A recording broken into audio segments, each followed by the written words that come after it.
አብዛኞቻችን ክለብ ውስጥ መጠጥ ብቻ የሚሸጥ ይመስለናል። ነገር ግን ተሳስተናል።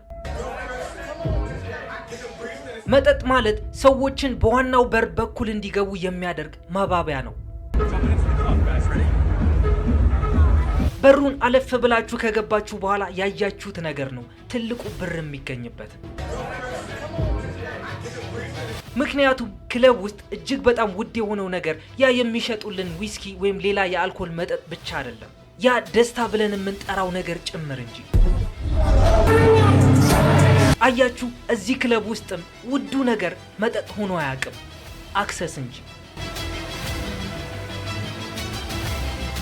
አንዱ ወደዚህ ክለብ ሲያቀና የሆሊውድ ሰዎችን የመጠጋት እድል ለማግኘት ብሎ ነው። ይህ ክለብ ዘ ቫይፐር ሩም ይባላል። ከተማችን ውስጥ ካሉ ክለቦች ጋር በፍጹም እንዳታነጻጽሩት። ምክንያቱም እዚህ ክለብ ውስጥ መግባት የሚችሉት የተመረጡና ታዋቂ የሆኑ ሰዎች ብቻ ናቸው። አይ እንደዚህ አይነት ክለቦችማ ከተማችን ውስጥም እኮ አሉ፣ ለምንድነው ማናነጻጽረው የምትሉ ከሆነ እዚህ ፓርት ላይ ልብ ብላችሁ እንድታረምጡኝ እፈልጋለሁ። ይህ ክለብ ተራ ክለብ አይደለም። መስራቹም ተራ የሆነ ሰው እንዳይመስላችሁ። ይህ ሰው ነው ጆኒ ዴፕ። የጆኒ ዴፕ መልክ ስታዩ ግን ፓይረትስ ኦፍ ዘ ካሪቢያን ያለው የባህሩ ሽፍታ ወደ ጭንቅላታችሁ ሊመጣላችሁ ይችላል። እሱን ምስል በደንብ አድርጋችሁ ጭንቅላታችሁ ውስጥ እንድታስቀሩ ትፈልጋለሁ። ምክንያቱም ይህ ሰው እዚህ ክለብ ውስጥ የሚያደርገው ነገር ከሽፍታነት ያልተናነሰ ነገር ነው። ምክንያቱም አንድ ጨዋ የነበረ በህይወት የመጣ የሆሊውድ ሰው ሞቶ የሚወጣበት ክለብ ነው። ላስ ቬጋስ በየትም ቦታ ያልታየው የቁማር ኤምፓየርም እዚህ ጠባብ ክለብ ውስጥ ነበር። ይሄውላችሁ ይህ ቪዲዮ በተመስጠው ቁጭ ብላችሁ ማየት ሲጀምሩ ላይክ የምትለዋን በተን ተጨናችሁ መሆን አለባችሁ። ሰብስክራይብ ያላደረጋችሁ ሰዎችም ካሁኑ ሰብስክራይብ አድርጉ። የሆሊውድ ሲስተም በዙሪያቸው የሚያሽከረክሩ ጥቂት ሰዎች ብቻ ናቸው። ከነዛ ጥቂትና ብርቅዬ የሆኑ ሰዎች መሃል ደግሞ አንዱ ጆኒ ዴፕ ነው። ዛሬ ግን የምናወራው ጆኒ ዴፕ ከፍቶት ስለነበረ ዘ ቫይፐር ሩም ስለተባለ እጅግ በጣም የሚያስፈራና በጣም ብዙ ሰዎች የሞቱበት ናይት ክለብ ነው። አውቃለሁ ጆኒ ዴፕ በጣም አወዛጋቢ ሰው ነው። አንድ ሰሞን በታዳጊ ወጣቶች የቴሌቪዥን ድራማ ይታያል። ቀጣይ ሳምንት ደግሞ ጥበብ ጠራችኝ በሚመስል መልኩ ሌላ ፊልም ውስጥ ሲተውን ታዩታላችሁ። እናም በሆነ መንገድ ከጥቂት ዓመታት በኋላ ሆሊውድ ውስጥ አንድ ጭፈራ ቤት ይገነባል። ጆኒ ዴፕን ያውቁት የነበሩት ሰዎች ደግሞ እንዴ ያ የቲቪ ሰውዬ ክለብ ገዛ እንዴ እያሉ መጠየቅ ጀመሩ። መልሱ ግን አዎ ከሚለው በላይ የከፋ ነበር። እንደው ክለቡን ገዛው ስላችሁ ዝም ብሎ አልነበረም የገዛው። ጨረታ ተወዳድሮ አርኖልድ ሸዋርዚኔገርን ወይም ሸዋዚንገርን በዋጋ በልጦት ነበረ ክለቡ እጅ ውስጥ ያስገባው። በጥቂት ወራት ውስጥም ነው የምላችሁ አሜሪካ ውስጥ አሉ ከተባሉና የተመረጡ ሰዎች የሚገቡበት የናይት ክለብ ሆነ። በጥቂት ዓመታት ውስጥም እጅግ በጣም መጥፎ ስም ካላቸው ቦታዎች አንዱ ሆነ። ጆኒ ዴፕ ወደ ዘ ቫይፐር ሩም ሲገባ ነገሮችን ያይና በጣም ጥሩ ነው፣ ነገሮችን በተቻላችሁ መጠን ዊርድ አድርጓቸው ይል ነበር። ግን አያችሁ እዚህ ክለብ ውስጥ ስለተሰሩ ወንጀሎችና ስለተከሰቱ የሰው መጥፋቶች ከመናገሬ በፊት አንድ ነገር ቀድሜ ልንገራችሁ። ሰሞኑን ያቀረባችሁልኝ አንድ ጥያቄ ነበረ። ቴድ ኢዮብ ለምን የእግር ኳስ ቻናል አትከፍትልንም ብላችሁኝ ነበር። እኔ ወንድማችሁም በጥያቄያችሁ መሰረት አዲስ የእግር ኳስ ቻናል ከፍቼላችኋለሁ። አደስ ክሪኤቲቭ ይባላል። ዲስክሪፕሽን ላይ ባስቀመጥኩላችሁ ሊንክ እየገባችሁ ሰብስክራይብ አድርጉ፣ ቤተሰብ ሁኑ።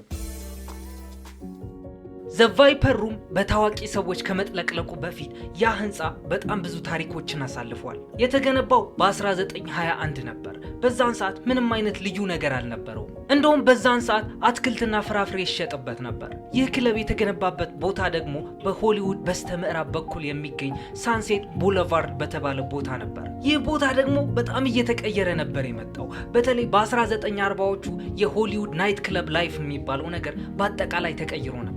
በዛን ሰዓት ዘኮተን ክለብ የተባለ አንድ ጭፈራ ቤት ተከፈተበት። ከተወሰነ ጊዜ በኋላ ደግሞ ግሪንዊች ቪሌጅ ኢን የተባለ ሌላ ክለብ ተከፈተበት። ከዛም መልሶ ያ የነበረው ክለብ ተዘጋና ዘ ሜሎዲ ሩም በሚል በአዲስ መልኩ ስራ ጀመረ። ከዛም መልሶ ያ ናይት ክለብ ተዘጋና ፊልቲ ሚክናስቲ የተባለ ሌላ አዲስ ክለብ ተከፈተበት። ይህ ክለብ በየ10 ዓመቱ ስሙን ይቀይር እንጂ ነገር ግን ታዋቂ ሰዎች ወደዚህ ክለብ መምጣታቸውን አላቆሙም። ተዋንያን ብትሉ፣ ሙዚቀኞች፣ ባለስልጣናት እንዲሁም አክቲቪስቶች ይመጡ ነበር። የሚገርመው ነገር ደግሞ በዛን ሰዓት ሆሊውድ ውስጥ የነበሩ በጣም ኃይለኛ የተባሉ ጋንጎች የነሱ ኃላፊ የነበረው ሚኪ ኮሄን የተባለም እዚህ ክለብ ውስጥ ነበር የሚጠጣው። ግን ደግሞ እዚህ ፓርት ላይ ለምንድነው ይህ ቦታ በታዋቂ ሰዎች ዘንድ ተመራጭነትን ያገኘ ብላችሁ መጠየቃችሁ አይቀርም። ስለዚህ እዚህ ፓርት ላይ ልብ ብላችሁ እንድታረምጡኝ እፈልጋለሁ። እዚህ ክለብ ውስጥ የተሰራ አንድም ስራ ወደ ውጭ አይወጣም። ለንግድ ስምምነት ብላችሁ ከሆነ እዛ የገባችሁ ወሬውን ማንም አይሰማባችሁ። ፓርቲ ለማድረግ ወይም ታዋቂ ሰዎች ለማናገር ከሆነ ፍላጎታችሁም እዛው ውስጥ ታገኙታላችሁ። በአጠቃላይ እዛ ክለብ ውስጥ የሚደረገው እያንዳንዱ ነገር በሚስጥር የተያዘ ነበር። እናም ጊዜው 1993 እንደሆነ የክለቡ ባለቤት አንቶኒ ፎክስ ይባል ነበር። አንቶኒ ደግሞ በዛን ሰዓት አጋዥ ኢንቨስተር ይፈልግ ነበር። በተመሳሳይ ሰዓት ጆኒ ዴፕ ሆሊውድ ውስጥ ካሉ በፍጥነት እያደጉ ካሉ ኮከቦች መሃል አንዱ ነበር። 21 ጃምፕ ስትሪት በተባለው ፊልሙም በጣም ዝናን አትርፎ ነበር። በዛ ላይም የራሱ ባንድ ነበረው። ነገር ግን ጆኒ ዴፕ አለ አይደለ የታዋቂ ሰዎች የቅንጡ ኑሮ እሱን ይጠላው ነበር። ከነዛ ሆሊውድ የቀረጻቸውና የወለወላቸው ሰዎች አንዱ መሆን አይፈልግም ነበር። ጆኒ ሙዚቃን አብዝቶ ይወድ ነበር፣ በተለይ ደግሞ ሮክ ሙዚቃ። እናም ታዋቂ ሰዎች ታዋቂ መሆናቸውን ረስተው የሚያመልጡበት ቦታ ይፈልግ ነበር። ከዚያም ይህንን ክለብ አገኘው። ታሪኩ እንደሚለው ከሆነም ለዚህ ታዋቂ ቦታ ሌላ ሰውም ፍላጎት ነበረው። እሱም አርኖልድ ሸዋርዘነገር ነበር፣ ሸዋዚንገር አይደለም። በዛን ጊዜ ደግሞ አርኖልድ እንደምታውቁት ስመገናና ነበር፣ ዘ ቢገስት ቦዲ ቢልደርም ነበር። ግን ጆኒ ዴፕ ደግሞ ክለቡ የራሱ እንዲሆን አጥብቆ ይፈልግ ነበር። ከዛም አንቶኒ ፎክስ ይህንን ክለብ ለጨረታ ሲያቀርበው ጆኒ ዴፕ አርኖልድን በልጦ $350,000 ይህንን ክለብ ገዛው። አረ ብሩ በጣም በዛ የምትሉ ከሆነ ይህ ብር ለጆኒ ኢንቨስትመንት ብቻ አልነበረም። ጆኒ የራሱ የሆነ ራዕይ ነበረው። ታዋቂ ሰዎች ያለ ካሜራ ዘና ማለት የሚፈልጉበትን ቦታ መገንባት ይፈልግ ነበር። ሙዚቀኞችም ያለ ቅድሚያ ማስታወቂያ ወይም ካለ ፕሮሞሽን ዝም ብለው በድንገት መጥተው ፐርፎርም የሚያደርጉበት መድረክ እንዲሆንለት ይፈልግ ነበር። ነገር ግን ይህ ፍላጎቱ ነበረ ለትልቅ አደጋ መንስኤ ሆነው። ዘ ቫይፐር ሩም በይፋ የተከፈተው በ1993 ነሐሴ ወር ላይ ነበር። ከውጭ ስታዩት ቦታው በእርግጠኝነት ተራና የማይስብ ሊመስላችሁ ይችላል። ትንሽዬ ትመስላለች፣ ውስጡም ሲታይ ጨለማ ነው። ነገር ግን ውስጡ የተለየ ታሪክ ይካሄድበት ነበር። ብቻ አትሞስፌሩ ስታዩት የተለዩና በጣም ታዋቂ ሰዎች የሚገኙበት ቦታ እንደሆነ ያስታውቃል። መብራቶቹ ፈዘዝ ያሉ፣ ግድግዳው ጠቆር ያለ ነው። በዛን ሰዓት ደግሞ ማህበራዊ ሚዲያ አልነበረም፣ ኢንፍሉዌንሰሮችም አልነበሩ። እዚያ ቦታ ከተገኛችሁ ተገኛችሁ ነው፣ ካልተገኛችሁ ደግሞ አልተገኛችሁም ነው። ግን ከዛ በኋላ ነበረ በጣም ታዋቂ የተባሉ ሰዎች በቦታው መገኘት የጀመሩት። ሊዮናርዶ ዲካፕሪዮ፣ ድሩ ባሪሞር፣ ጃሬድ ሌቶ፣ ታዋቂ የሮክ ባንድ አባላቶች፣ ታዋቂ የፊልም ኮከቦችና ሞዴሎች ይገኙ ነበር። ሙሉ ህይወታቸው በክትትልና በፓፓራዚዎች ያሳለፉ እነዚህ ሰዎች ክለቡን በማግኘታቸው ከብዙ የሰው አይን ይከልላቸው ጀመር። ግን ደግሞ መጥፎ ልማዳቸውም የሚጠብቅላቸው ሆነ። ካሜራ የለም፣ ምስክር የለም፣ ተጠያቂነት የለም። እናም ክለቡ ከተከፈተ 3 ወር እንኳን ሳይሞላው እጅግ በጣም አጥፊ የተባለ አንድ አደጋ ይከሰታል። አያችሁ፣ በሆሊውድ ታሪክ ውስጥ ሰዎች ሊረሷቸው የማይችሉ የተወሰኑ ምሽቶች አሉ። የጥቅምት 30 ቀንም ከነዚህ አንዱ ነው። እዚህ ፓርት ላይ ሪቨር ፊኒክስ የተባለ አክተር እናገኛለን። በአሁኑ ሰዓት ያለነው ወጣቶች ሪቨር ፊኒክስ በዛን ሰዓት ምን ያክል ግምት ይሰጠው እንደነበር ላንረዳ እንችላለን። ይህ ሰው ቀጣዩ የሆሊውድ ኮከብ የሚባልለት ሰው ነበር። ስታንድ ባይ ሚ እና ማይ ኦውን ፕራይቬት አይዳሆ በተባሉ ፊልሞች አድናቆትን የተቸረው ብቃት አሳይቷል። በተጨማሪም ወጣቱ ኢንዲያና ጆነስ በመሆንም ተውኗል። የፊልም ተቺዎች እንኳን ሳይቀሩ ይወዱት ነበር። ዳይሬክተሮችም አትጠይቁኝ። ብቻ በ23 ዓመቱ የጀመረው ያ ጉዞ ገደብ የሌለው ይመስል ነበር። እናም ሪቨር በዚያች ምሽት ከፍቅረኛው ሳማንታ ማቲስ ጋር ወደዚህ ክለብ ይመጣል። ታናሽ ወንድሙ ጆአኪን ፊኒክስም በቦታው ነበር። ኦፍኮርስ ጆአኪንን ታውቁታላችሁ። ጆኒ ዴፕ ደግሞ የዘ ቫይፐር ሩም ባለቤት ብቻ አልነበረም። መድረክ ላይ ወጥቶ ጊታር ይዞ ሙዚቃ ፐርፎርም ያደርግ ነበር። እናም የሆነ ሰዓት ላይ አንድ ስህተት ይፈጠራል። እሱም ሪቨር ወደ ቦብ ፎረስት ወደ ተባለው አርቲስት ተጠግቶ አንድ ነገር ይናገረዋል። ቦብ ጨንቆኛል፣ ጥሩ ስሜት እየተሰማኝ አይደለም ነበር ያለው። በመቀጠልም የሆነች አደንዛዥ እጽ ከመጠን በላይ እንደወሰደ ጠቆመ። ፎረስት ሪቨርን ሊረዳው ሞክሮ ነበር። ሪቨር ግን እርዳታውን አልቀበልም አለ። ከጥቂት ጊዜያት በኋላም ያገገመ ይመስል ነበር፣ ግን አላገገመም። ከዛም ሰው ወደ ጭፈራው ገባ። ምሽቱ ቀጠለ። ነገር ግን አደጋው ቀድሞውኑ መከሰት እንደጀመረ ያስተዋለ አንድም ሰው አልነበረም። ከሌሊቱ 7 ሰዓት ሲል ግን ሁሉም ነገር ተቀየረ። የሪቨር የፊት ገጽታ እየተቀያየረ ነበር። ስለዚህ ንፋስ እንዲመታው ወደ ውጭ ይዘውት ወጡ። ሪቨር ውጭ እንደወጣ ወዲያውኑ ነበር መሬት ላይ የተዘረረው። ቀጥሎም ሰውነቱ መንቀጥቀጥና መንፈራገጥ ጀመረ። ሲጀር ውስጥ ገባ። ሰዎች መጮህ ጀመሩ። ጓደኞችም ሊረዱት ተረባረቡ። በቦታው ሬይን ፊኒክስ የተባለች እህቱ ነበረች። እሷም ወንድሟን ለማዳን ትጥር ነበር። ፍቅረኛው ሳማንታ ማቲስም ሰውነቱ ሲንፈራገጥ በከፍተኛ ድንጋጤ እያየችው ነበር። በዛ ላይ ደግሞ ወንድሙ ጆአኪን ፊኒክስ 19 ዓመቱ ነበረ። ወንድሙ እጁ ላይ የሞተበት ነው። ከዛም ስልክ ወዳለበት ቦታ ሮጦ ሄዶ 911 ጋር ይደውላል። ይህ ጥሪ ግን በኋላ ላይ ታሪክ ከመዘገባቸው እጅግ በጣም ልብ ሰባሪ ከሆኑ ጥሪዎች መሃል አንዱ ነበር። ለመናገር ራሱ አቅም አልነበረው። በዛን ሰዓት ጆአኪን ታዋቂ ሰው አልነበረም። ወንድሙን ለማትረፍ ሲሯሯጥ የነበረ ታዳጊ ነው። ከዛም የሕክምና ባለሙያዎች ወደ ቦታው ደረሱ። አንስተው ወደ ሆስፒታል ይዘውት ሄዱ። ዶክተሮች የቻሉትን ያክል ሞከሩ፣ ነገር ግን ህይወቱን ማትረፍ አልቻሉም። በዛን ሰዓት ሪቨር ፊኒክስ እድሜው 23 ነበር። በማግስቱም ሆሊውድ በዚህ ዜና ምክንያት ድንጋጤ ውስጥ ሆና ነበር የነቃችው። ከዚያ በኋላም ነበር ዘ ቫይፐር ሩም ስሙ ጥሩ ባልሆነ ሁኔታ በዓለም ዙሪያ የታወቀው። ጆኒ ዴፕ በዚህ ዜና ምክንያት በጣም ተሰባብሮ ይታይ ነበር። ነገር ግን ሪቨር ፊኒክስን የገደለችው ያቺ አደገኛው እጽ ጆኒ ዴፕ እንደሰጠው ሰዎች ማውራት ጀመሩ። ግን ለሟቹ ካለው አክብሮት የተነሳ ክለቡ ለ1 ሳምንት ያክል እንዲዘጋ አደረገ። ከዚያን ጊዜ ጀምሮ ለሪቨር ፊኒክስ ክብር ሲባል በየዓመቱ ሃሎዊን በመጣ ጊዜ ክለቡ ዝግ ይሆናል። ግን የሪቨር ፊኒክስ ሞት ክለቡን እንዲዘጋ ማድረግ ነበረበት አይደለ? ግን እንደዛ አይደለም። ክለቡ እጅግ በጣም ታዋቂ እየሆነ ነበር የመጣው። ይሄውላችሁ ሰዎች አታድርጉት የሚባሉትን ነገር ማድረግ ይወዳሉ። አትሂዱ ወደ ተባሉበት ቦታ መሄድም ይፈልጋሉ።